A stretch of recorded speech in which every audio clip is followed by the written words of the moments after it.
Hello everybody, and welcome to where we teach you how to complete the ESSA data capturing spreadsheet.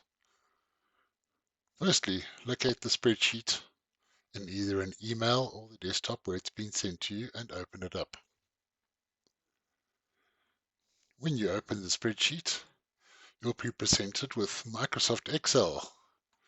Yeah, this is a really good program for doing stats and maths. It's from Microsoft. So the first thing we're going to do, I'll just show you around a little bit. First thing you need to notice is up at the top. It will say spreadsheet, ESSA, and then the version number, V4 in this case. So in other words, this is version 4 of the spreadsheet. Secondly, we have our columns which go up and down and our rows going across.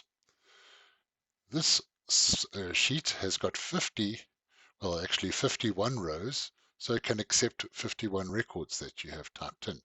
So as you can see, when I go to the bottom here, you will notice that the lines finish at row 51. This is because one row is taken up with the titles at the top. If you have an issue where you cannot enter the full record of somebody, you need to come to the bottom and then redo that record at the bottom here where there are no drop downs or validations. So in other words, you can pretty much type whatever's not there, whatever's not on the system at least. Right, so let's start off. What will happen is that your supervisor will come and give you a pile of handwritten forms, and the goal of these handwritten forms is for you to capture them onto the spreadsheet one by one. The first two bits of information tell us which school you have received this sheet from and which district. In our case, we can either, when you click on this, use a drop down by clicking it, or you can simply type the name. And as you type a name, so it will auto sort the list and give you the names of the schools. So let's choose a Fairview Junior School. And let's say for argument's sake, if this is in Gauteng West. Next up, we type our ID number. ID number is one of the most critical fields. The ID number is like somebody's address on the system. It has to be right. Also note that an ID number is 13 digits long. Okay, so let's remember that. So let's put in an ID number here.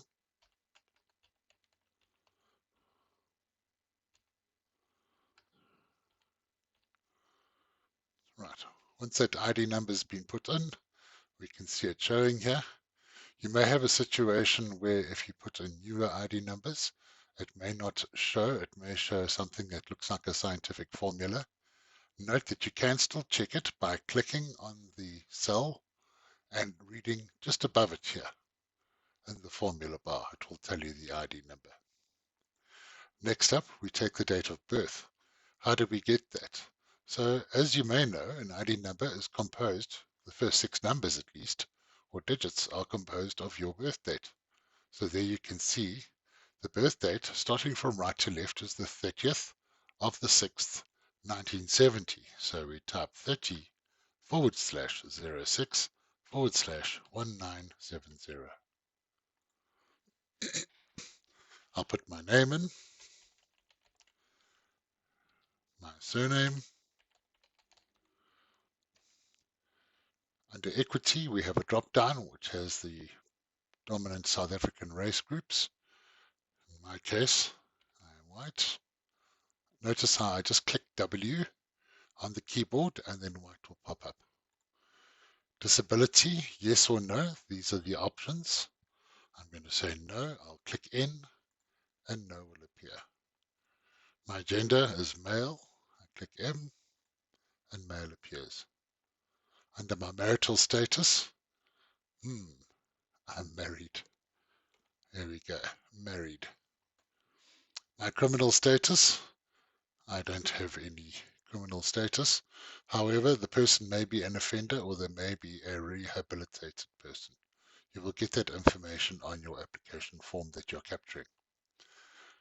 Take the slider at the bottom of the screen, move across again so that you can get to the next lot of fields to fill in. Individual type, unemployed work seeker or employed work seeker. If I have a job and I'm looking for a better future, I might be an employed work seeker. However, generally the people we are helping are unemployed work seekers. This should be written on their form. Are they willing to be relocated? Relocated means that you will move to another place closer to your work. Take, for example, you get offered a job in the Vaal and you live in Hammanskraal. It's a very long drive to get there every day. So your employer may be saying, we would like people to live in the Vaal or to come and stay in the Vaal. So that's where you can select relocation. Obviously, it should be filled in on your sheet. So try not to make anything up here. Here's a tricky column coming up now, opportunity interest. When we drop it down, we see a number of options. Below here is a combination of different options, and at the top are individual options. What this means is some people are just looking for an apprenticeship or a formal job or an internship. Some people might be looking for more. They want an internship, and I want a formal job, and I want to work on projects, whichever. So you can select that one if you want. Alternatively, you can select apprenticeship, and let's say they want something else. They want an internship. You can also select an internship. So this is a special feature of this system, is that you can keep adding on different opportunities that exist. If you want to take one off, like say you don't want apprenticeship, you just want an internship in a project, you go back and click on apprenticeship and it's removed it. So this gray area is our demographic area that tells us about the person. Statistics, essentially. Now we move on to languages. So we want to know, first of all, what is your main language? So in this case, it's English. And in English, what can you do? I can do all three. I can read, speak, and write. Some people might just be able to speak and write. Some may only be able to speak and read, whatever the case may be. So we'll select speak, read, and write. And then my proficiency, I'm a beginner, I'm an intermediate, and I'm good. I'm good at English, so I'll put that there. For my second language, and the system can take up to 3 different languages. Notice language A, language B, and language C. I will select my second language as Afrikaans. I can speak, read, and write, and my proficiency is intermediate. Not that good. Lastly, ngiyakhuluma isiZulu, but I can only speak isiZulu, and I am a beginner. Right, so there the languages are now filled in. You don't have to fill in every language. Some people may just want to have 1 or 2. You may do that. Any fields are able to be left out except for the cellular number, the email, and the ID. Those are the most important. We must have those. The next grey area is about driver's licenses. So this is for jobs where you're potentially going to be asked to drive. So if we hover over, we can see the tip that I've left you is that normal motor vehicle driver's license. The code is EB, which is equivalent to a code 8. So in my case, I am an EB. I will select that. Now, here we must put in our driver's license expiry date. Remember that we're going to do first our date of the day. So let's go 30th of the 6th, and that will be 2025. Then the question comes, do you have a public driver's permit? The possible answers are yes and no. Please remember that if you select yes, you must fill in the permit description in column AB. If you see here, the permit may allow goods, passengers, or goods and passengers. The same goes for the no. Okay, we'll just remove those. Please note that this tool that we've got going here means that you can add and remove or select multiple issues. You can also push the delete key on your keyboard to remove what you have typed. So in this case, I don't want to record that I have any of that information. Moving on to the cellular number. Everybody knows what a cell phone number is. Let's just remember that a cell phone number should have 10 digits. I'm typing in a cell phone number. As we can see, the number is incorrect. The length is incorrect. So the system is checking to make sure you have put in 10 digits. Let's try out the real cell phone number.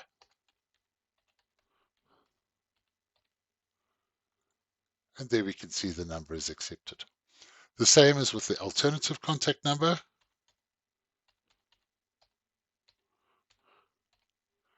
There we go, no problem. Email address, these are the critical ones that we need to contact people. So let's get this right. me@gmail.com.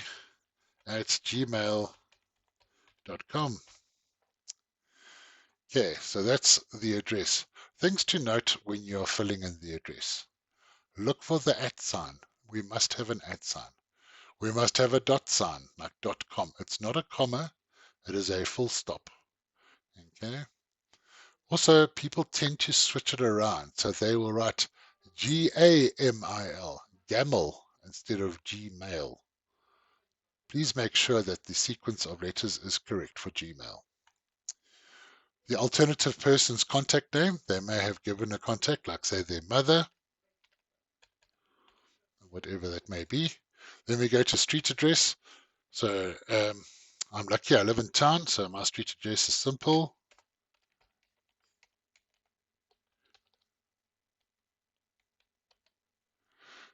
Street, and that is going to be in Kensington,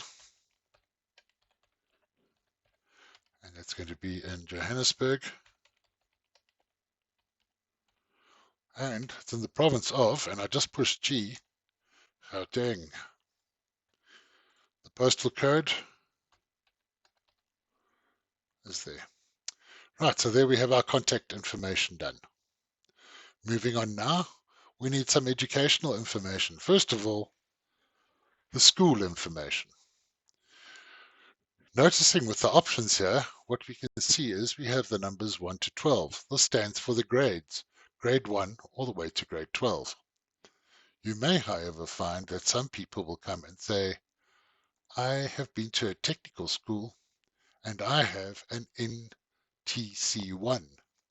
So by hovering over here, you can actually see I've drawn up a list of equivalents, and NTC1 is the same as grade 10. If another person comes and says I have an N3, we can see that is equivalent to a grade 12. In my case, I will choose grade 12. When was that obtained? Mine was obtained many years ago. Many years ago.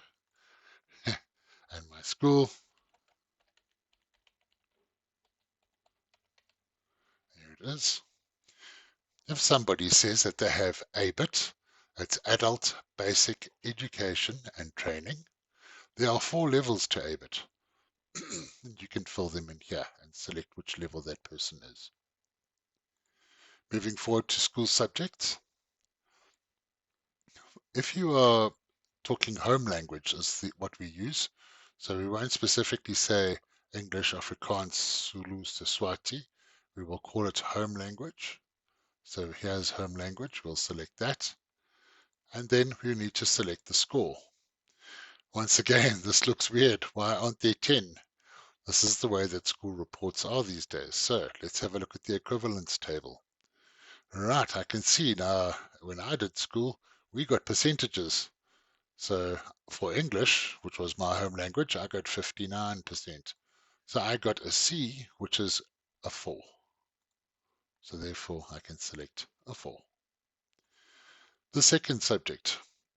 You may find that as a second language, you can again look through on the system and find the additional language. So where is it? Computer studies and First additional language. All right, so this is now the second language. So when I went to school, that was Afrikaans. Okay, we can select that, and then I'll select my score for that. And so we move forwards. Geography.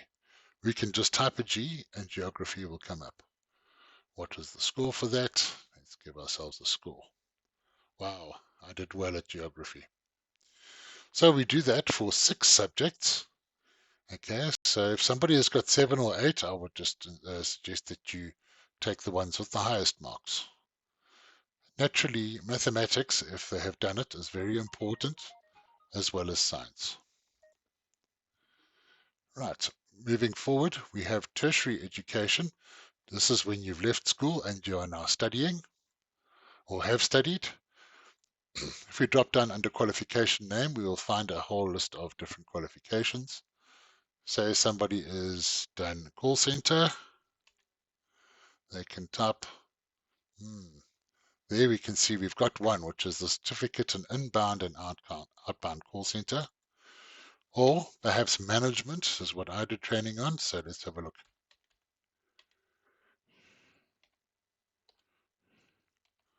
Okay, lots of different types of management here. I'm going to be, let's have a look here. There we go. Advanced diploma in management. That's what I've got. Then we'll go to our institution name. So where did the person study? We've put the best list we can together of the academies and schools that we know of. We may be missing some. If we are missing some, you will unfortunately have to go down to row 52 and capture this whole record. Okay, because there at least you can type the name of the school that's missing in it. In my case, I did Mill Park, so I'll go to Mill Park. There I can see Mill Park Education. The course I did, the NQF level, that's the National Qualifications Forum. There it is, it's a 7. And I did that in 2020. There we go. The status is completed, yes. Somebody who's busy studying might say in progress.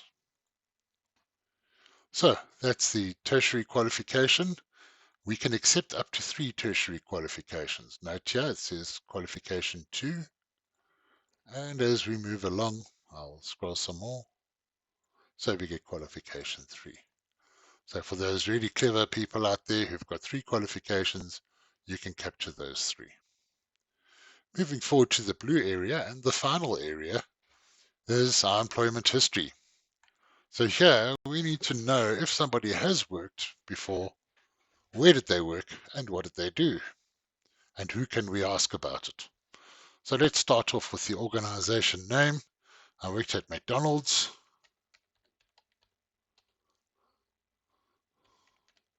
Yes, I did. No, I didn't really. I looked like I did, but I didn't really. The job title was a chef, and I was employed from my birthday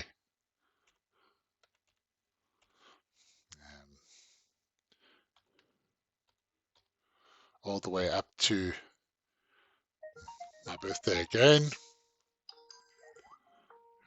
which was then.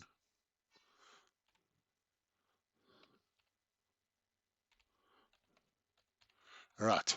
What was my reason for leaving? We've got different reasons here. I was dismissed, I resigned, I was promoted, I was retrenched. In my case, I resigned. And that type of employment that I did was temporary employment or permanent. So at McDonald's, I would assume it would be temporary. Then, what were my duties? So somebody may have written their duties down. Let's try not to write an essay here, but let's try and write down their duties. In this case, I did cooking, cleaning, I did the phone calls. Yeah, that's what I was doing at that job. And serving customers.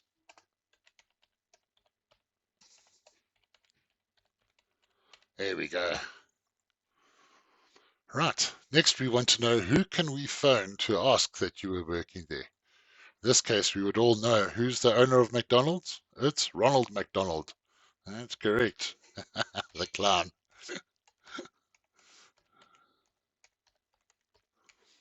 We know that's not true, but anyway, that's McDonald's.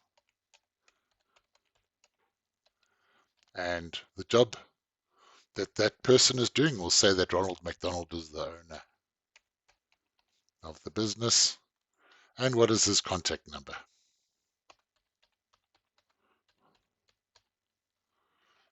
Okay. The form allows you to capture two pieces of employment history. So this is the first one. Looking at the top, you can see the second one. This brings us to the end of the form that we have been capturing. Always remember, please, if you need more information, look for the little tab at the top of the screen and read the drop down. It should help you. I want to thank you so much for your time. It was a pleasure to teach you.